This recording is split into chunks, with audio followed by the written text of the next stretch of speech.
든든한 우리 집 주치의와 함께하는 시간 닥터플러스입니다. 오늘은 탈장에 대해서 자세히 알아볼 텐데요. 도움 말씀 주시기 위해서 외과 전문의 박순도 과장 모셨습니다. 안녕하세요. 안녕하세요. 네, 자 먼저 탈장이 어떤 걸 말하는지 설명을 좀 듣겠습니다. 네, 장이 들어있는 뱃속을 복강이라고 합니다. 네. 그 복강을 둘러싼 근육층을 복벽이라고 하는데요. 이 복벽의 약한 틈으로 장이 밀고 나오는 것을 탈장이라고 합니다. 아, 장이 이탈한 상태를 말하는 거군요. 네, 튀어나오는 걸 말하죠. 네, 이 탈장도 참 종류가 여러 가지가 있더라고요. 예, 분류 방법이 다양하겠지만 대부분 생긴 위치에 따라서 분류를 합니다. 네. 사타구니에 생기는 것을 서해부 탈장이라고 하고요. 혈관이 다리로 내려오는 길에 생기는 걸 대퇴부 탈장이라고 하고요. 네. 그 외에도 이제 배꼽 탈장, 허리 탈장, 골반부 탈장, 상복부 탈장 등이 있고요. 특히 이제 수술 흉터에 생기는 반은 탈장이 있습니다. 이 외에도 아주 드문 탈장들도 더 있습니다. 드문 탈장이라고 하시면 뱃속에서 장과 장 사이로 탈장이 되는 경우도 있습니다. 그런 경우도 있습니까? 예. 그러면 이 탈장은 왜 생기는 건가요? 이제 그런 드문 탈장을 제외하고요. 네. 이렇게 복강을 둘러싼 복벽이 탄탄한 근육층이지 않습니까? 네. 여기 어딘가 약해지면 그 부위로 뱃속의 압력 때문에 장이 튀어나오게 됩니다. 약해진다는 건 노화와도 연관이 있습니까? 그렇죠. 발병 연령대로 봐도 노인 75세에서 80세 사이에 또 많이 생기기 때문에 네. 노화가 되면 아무래도 근육이 약해지죠. 그때 이제 더 생깁니다. 이게 그럼 발병률은 대략 어느 정도 되나요? 2010년에 덴마크에서 국가적으로 이제 탈장을 등록 사업을 한 경우가 있어요. 네. 근데 이 결과가 약 500만 명 이상을 5년간 이제 추적 관찰을 했더니 네. 약 4만 6천 명 정도가 생기더랍니다. 그 발병률 한 0.8% 정도 되겠네요. 이게 덴마크 결과 예. 아닙니까? 예, 예. 우리나라는 이렇게 대단위로 이렇게 등록 사업을 잘 하진 않죠. 통계는 아무래도 서구 쪽이 아주 잘 돼 있습니다. 그렇습니까? 어쨌든 발병률은 뭐 별반 차이는 없는 거고요. 예, 그렇습니다. 알겠습니다. 그러면 탈장이 뭐 잘 발병하는 연령대 아까 잠깐 얘기를 해주셨는데 네. 소아 탈장도 있잖아요. 예, 예. 네. 그러면 그 중간은 없는 건가요? 20, 30대 층에서는 20, 30대도 네. 많이 생기는데요. 호발 연령대가 5세 이하 소아 탈장이고, 그리고 이제 성인이 되면 또 다시 약해지면서 75세에서 80세 사이에 또 많이 생깁니다. 그러면 5세 이하는 어떤 선천적인? 예, 선천적으로 좀 약한데 이제 많이 우니까 애기들은 네. 그때 힘을 많이 주니까 더 많이 생기죠. 이게 유전적인 영향만 아이들이 있는 게 아니군요. 탈장에서는 유전적 요인을 그렇게 따지지는 않습니다. 알겠습니다. 그러면 탈장은 남성들에게 주로 발생하는 걸로 알려져 있거든요. 예, 그렇죠. 예. 네, 여성들에게도 그럼 발병할 수 있습니다. 당연히 여성들에도 생깁니다. 하지만 앞서 말씀드린 그 스웨덴의 연구에서 네. 보면요. 그 남성이 여성보다 한 10배 정도 많다고 합니다. 운동을 많이 하기 때문인가요? 꼭 그런 건 아니고요. 네. 남성은 이제 고환이 이제 밑으로 낭심으로 내려오지 않습니까? 네. 여성은 이제 난소가 뱃속에 있고 그렇죠. 내려오는 길에 대부분 서해부 탈장이 많이 생기기 때문에 그래서 남자들이 더 많이 생긴다고 보고 있습니다. 그렇군요. 이게 또 비만인 경우에 예. 탈장 발생할 위험이 높다고 알려져 있는데 이게 근거가 있습니까? 이제 상식적으로 생각을 해보면 네. 이제 복압이 높아지면 이제 탈장이 더 많이 생길 수가 있는데 특히나 이제 간경화가 생겨서 복수가 있는 사람들이 탈장이 또 생깁니다. 네. 예, 그래서 그렇게 뱃속의 압력이 높아질 때 탈장이 생길 수 있기 때문에 네. 아무 살이 찌면 더 생기지 않을까 이렇게 생각을 하지만 실제로 이제 외국 연구에서 보니까 이제 BMI라고 체질량 지수란 게 있어요. 그게 30이 넘으면 비만으로 보는데 오히려 비만인 사람이 탈장이 더 적답니다. 적다고요? 예, 오히려 더 적다고요. 예, 원인은 뭐 이렇게 왜 적을까 이렇게 밝혀지진 않았지만 네. 통계적으로 보면 오히려 비만인 사람들이 더 적다고 되어 있습니다. 비만과 그럼 탈장은 아예 연관성이 없네요.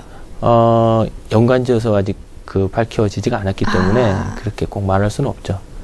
어떤 연관이 있다라고는 예. 그런데 말씀드릴 이제 수 없고. 특히나 이제 골반 탈장이라고 네. 굉장히 드문 탈장인데 골반 탈장 같은 경우에는 오히려 마른 여성에서 노인에서 더 많이 생깁니다. 그게 비만과 연관이 있습니까? 그러니까 오히려 거꾸로죠. 거꾸로 오히려 살이 없을수록 더 많이 생기는 수도 있죠. 그건 이유도 밝혀지지 않은 거죠? 이유는 이제 밝힐 수는 없고요. 네. 이제 아무래도 이제 복벽에 약해진 구멍으로 나오는 건데 살이 빠지면 지방층이 줄어들지 않습니까? 그러니까 그 구멍이 더 커지는 거죠. 그렇군요. 그러면 탈장이 생기면 증상은 어떻게 나타납니까? 증상은 이제 생기는 위치에 따라서 증상은 다양합니다. 일단 네. 복벽 밖으로 이제 뭐가 튀어나오는 건데, 이제 서해부 탈장만을 이제 예를 들어보면요. 일단, 그 서해부 사타구니 쪽에 뭔가 이제 볼록한 게 튀어나옵니다. 네. 예, 그리고 서 있거나 오래 걷거나 하면 땡기고 아파요. 그러다가, 다 그런 건 아니지만 대부분의 이제 특히 남성 경우에는 그게 탈장이 서해부에 있다가 낭심까지 쭉 내려오게 됩니다. 네. 예.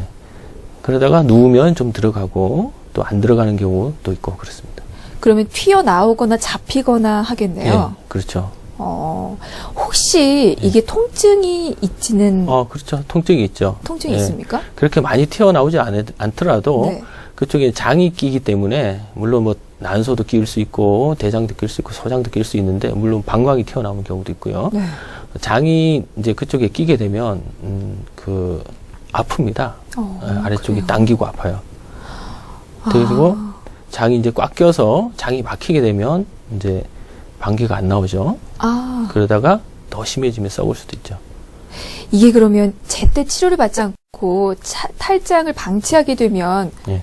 괴사가 일어날 수 있다는 괴사가 일어날 수 말씀이실까요? 있습니다. 혹시 다른 합병증이 생길 가능성은 혹시? 괴사가 가장 큰 문제고요. 네. 장이 나왔을 때, 네. 예. 물론 뭐 난소나 이런 게 나왔을 때도 문제가 될 수 있지만 대부분 장이 나오기 때문에 장 괴사가 가장 큰 문제입니다. 알겠습니다. 그러면 증상이 나타나면 빨리 내원해서 진단받고 치료받는 게 중요할 것 같은데 진단은 어떤 식으로 이루어집니까? 진단은 일단 육안으로 관찰할 수가 있고요. 네. 그리고 육안으로 이제 튀어나와 있죠. 그리고 이제 진찰을 할 때 보면 이제 뭐 튀어나와 있는 데를 이제 나오는 구멍이 이렇게 이제 의사들을 이렇게 만질 수가 있습니다. 네. 튀어나온 구멍에 이렇게 손을 갖다 대고 환자한테 기침을 시킵니다. 이렇게. 기침이요? 기침을 시키면 네.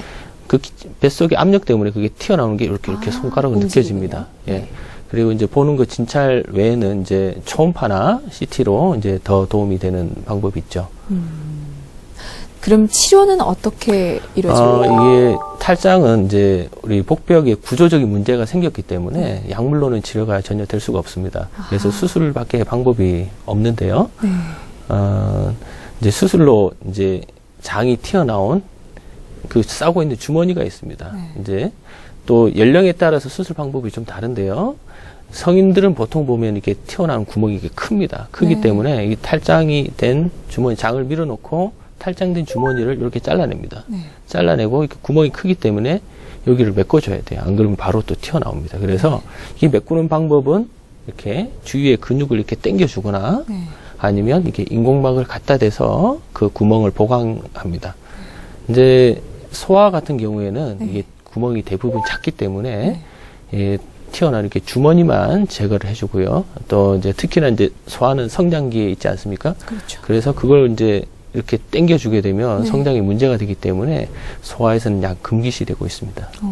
방금 말씀하신 치료법, 그러니까 수술인데 예. 그거는 사실 탈장의 종류가 굉장히 많잖아요. 예, 예, 많죠. 공통적으로 사용되는 수술 방법인가요? 서해부 탈장에 대해서 말씀드린 거고요. 예, 위치에 따라서 조금씩은 방법은 약간씩은 틀립니다. 그런데 기본적으로 나오는 구멍을 메꾼다. 이제 약해진 복벽을 메꾼다는 건 이제 거의 동일하죠. 네. 그러면 개복 방식으로는 진행하지 않습니까? 혹시 수술이? 원래 이제 일반적으로 하던 방법이 옛날부터 해오던 방식이 이제 개복, 이제 절개 방식이죠. 네. 그래서 튀어나온 데 위에 한 3cm에서 5cm 정도를 째고 그 탈장 주머니를 찾아가서 이렇게 메꿔주고 했는데, 최근에는 이제, 복강용으로 이렇게 구멍만 뚫어서 이렇게 모니터를 보면서 이렇게 수술을 하게 됩니다. 그러면 흉터 부위가 훨씬 많이 예, 훨씬 적고, 예, 입원 기간이나 입원이 이렇게 네. 단축이 되고, 그렇죠. 미용적으로도 우수하고 아주 좋은 방법이죠. 수술 시간은 얼마나 걸립니까? 수술 시간은 이제 그 탈장 주머니가 크게 나와 있을 때는 훨씬 더 오래 걸리고요. 네. 이제 튀어나온 지 얼마 안 됐다. 그런 경우에 더 빨리 이제 수술이 끝나는데, 보통 이제 1시간에서 2시간 복강경 수술이 그 정도 걸리고요. 개복, 이제 절개 방법도 비교적 그 정도 걸리는 편이죠. 만약에 개복 수술을 해야만 하는 경우가 있나요? 있습니다. 특히 이제 아까 말씀드린 대로 이게 장이 튀어나왔을 때, 장이 이제 안 들어가면 괴사가 일어난다 그랬죠. 그래서 이게 장이 들어가야 어떤 복강경 수술도 가능합니다. 네. 그런데 이게 들어가지 않을 때는 어쩔 수 없이 장을 이제 개복을 해서 절개를 해서 장을 이제 조금 잘 구멍을 조금 넓힌 다음에 장을 집어넣고 그 다음에 수술을 진행을 해야 되고요. 만약에 이제 장이 썩었다 그러면 어쩔 수 없죠. 장을 또 잘라야 되니까. 그러니까 추가 수술이 더 필요합니다. 장을 자른다고 생명에 지장이 있지는 않겠죠? 아, 그렇죠. 대부분 나온 장이 그렇게 크지 않기 때문에 전혀 문제는 없습니다. 혹시 그런 수술이나 이런 치료를 하다가 어떤 후유증이나 문제가 발생하지는 않을까요? 후유증이 있는데 이제 제일 문제가 재발입니다. 재발. 달장에서는 이제 특히나 이제 재발은 굉장히 이른 시간 내에 일어납니다. 수술하고 한 달 이내에 대부분 일어나는데 과거에 이제 인공막을 쓰지 않고 끌어당겨서 이제 꼬맬 때는 재발률이 굉장히 높았습니다. 근데 인공막 방법이 나오면서 재발률이 떨어졌는데 이 재발이 가장 문제고요. 이제 수술 자체를 보면 특히 남성 같은 경우에는 그 고환까지 이렇게 탈장 주머니가 내려와 있으면 수술을 할 때 이 붙어 있는 주머니를 다 이제 거의 대부분 이렇게 떼주게 되는데 그때 이제 그 고환으로 가는 혈관을 다치게 할 수도 있고 그런 문제들이 있죠. 모두 해결 가능한 부작용이나 후유증이겠죠? 고환이 퇴축이 되면 해결 방법은 없습니다. 혹시 그런 분이 계실 수도 있는 거 아닙니까? 계실 수도 있죠. 그런 경우도? 예, 그런 그러면 경우도 어떻게 있습니다. 되나요? 문제가 되겠죠. 네. 아니 그런 위험성 때문에 혹시라도 수술을 꺼려하시는 분이 계시지 않을까 해서요. 그래서 이제 수술을 좀 일찍 서둘러야 됩니다. 많이 발견하는 들러붙으면 수술도 어려워지고 수술 시간도 오래 걸리고 그리고 이런 합병증도 더 증가하게 됩니다. 최대한 빨리 수술을 하는 게 관건이네요. 그렇죠. 네. 그러면 재발률 말씀을 하셨는데 이게 혹시 어느 정도 됩니까? 탈장 재발률은? 탈장 재발률은 아까 잠시 말씀드렸는데 옛날에 이게 인공막을 쓰지 않을 때는 이제 구멍을 성인 같은 경우에 근육을 이렇게 당겨서 꼬매준다고 그랬죠. 이게 꼬매주면 이렇게 많이 당기기 때문에 잘 터집니다. 근데 이게 10% 이상이었어요. 그런데 인공막을 갖다 대면 이제 이렇게 꽉 당겨주지 않기 때문에 재발률이 많이 떨어졌어요. 그래서 재발률은 한 2에서 3%, 이제 숙련도가 높은 사람들은 한 1% 미만으로 그렇게 보고됩니다. 재발에 대해서는 뭐 그렇게 걱정하지 않으셔도 되는 수준인가요? 사실 퍼센테이지로 말씀하시니까 잘 모르겠어서요. 수술하고 나서 주의해야 될 게 좀 있죠. 수술 후 관리가 필요하다는 말씀이실까요? 그렇습니다. 어떤 관리가 필요합니까? 수술 후에 재발은 한 달 이내에 비교적 이른 시간에 일어납니다. 그래서 수술 후에는 이제 가급적인 운동을 피해야 되는데 의사들마다 권고는 좀 다르겠지만 저희 같은 경우에는 한 달 이내에는 운동을 금지를 시키고요. 한 6개월까지도 저희들은 심한 운동을 자제를 시킵니다. 그리고 이제 대부분 복압이 올라가는 상황에서 재발이 잘 생기기 때문에 변비나 이런 게 변비가 있어서 힘을 주다가 또 이렇게 터져서 재발이 되는 경우도 있습니다. 그러면 먹는 거와는 상관이 없습니까? 관리법에 있어서? 관리법에서 먹는 걸로 이제 좀 재발을 낮추려면 아무래도 변비가 없어야 되겠죠. 변비를 줄 수 있는 음식, 물을 많이 마시고 야채를 많이 먹고 이렇게 하는 게 중요하겠죠. 알겠습니다. 혹시 뭐 탈장 환자 그동안 많이 보셨을 텐데 기억에 남는 사례 혹시 있으신가요? 40대 남자 환자였는데요. 이분이 이제 특이하게도 이제 우측 서해부 탈장이었어요. 이게 탈장 주머니가 그 낭심까지 이렇게 다 내려와 있는 분이었는데 이분이 이제 그 잠복고환이라는 병이 있었어요. 이 잠복고환이 뭐냐면 그 뱃속에 있다가 이제 정상적으로 낭심까지 내려와야 되는 고환이 뱃속에 있는 병입니다. 이게 뱃속에 그대로 있게 되면 이게 고환암을 일으킬 수 있기 때문에 밑으로 내려와 있어야 되는데 이걸 어릴 때 수술을 안 하고 이제 불과 이제 몇 년 전에 수술을 했던 경우입니다, 환자가. 그런데 이제 늦게 수술을 하게 되면서 왼쪽 고환이 없어졌어요. 수술하면서 이제 잘라냈죠. 그런데 오른쪽 고환 쪽으로 탈장이 생겼단 말입니다. 그런데 이게 탈장 수술을 할 때는 말씀드린 대로 이게 혈관이 다칠 수가 있습니다. 그래서 그 우측 그 탈장 수술을 복강경으로 수술을 할 때 굉장히 조심을 해서 수술을 했습니다. 근데 그 이후로 뭐 별 문제 없이 잘 회복하셔서 지금 뭐 건강하십니다. 다행이네요. 네, 다행입니다. 네, 뭐 병이 생기는 거 막을 수 없지만 잘 치료를 받는 게 또 중요하지 않겠습니까? 네, 그렇습니다.